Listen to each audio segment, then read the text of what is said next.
Avoir des femmes de qualité déployées sur le terrain et capables de véritablement s'imposer sur la scène politique à travers leurs idées est le but recherché à travers la formation des formateurs tenus ce 12 août du côté de la Maison des Nations Unies de Libreville. Ces formatrices vont se déployer pour que les femmes aient le minimum de prérequis. Pas qu'elles n'ont pas connaissance du monde politique, mais nous savons que la question du genre est un défi mondial.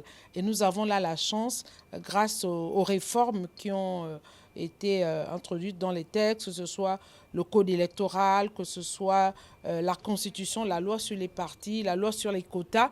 Les femmes ont l'opportunité vraiment de candidater et nous avons vu qu'il y a un engouement. Parmi les thématiques mises en avant lors de cette formation figure le leadership féminin transformationnel. Mais que retenir? On retient de ce leadership transformationnel l'importance pour la femme de ne pas s'engager seulement pour elle-même, parce que nous constatons qu'il y a des personnes qui vous disent qu'elles veulent aller au Parlement tout simplement pour avoir une retraite parlementaire. C'est vraiment triste.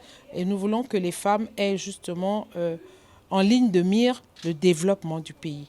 Présentes à cette formation des formateurs, les femmes elles-mêmes se disent satisfaites. Nous ne pouvons qu'être heureuses de cet échange, cette rencontre qui rentre tout à fait dans un cadre de concertation, de discussion, de consultation entre femmes, qu'elles soient femmes politiques, femmes de la société civile ou autres.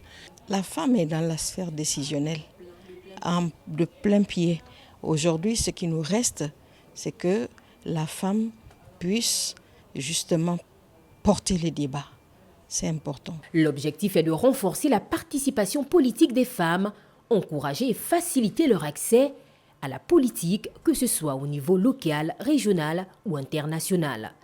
Les mentors et les mentorés venus de tout horizon pour cette journée d'échange et de partage d'expériences comprennent bien la place de choix accordée à la gente féminine gabonaise et espèrent ne plus rester en marge des décisions dans la 5e République.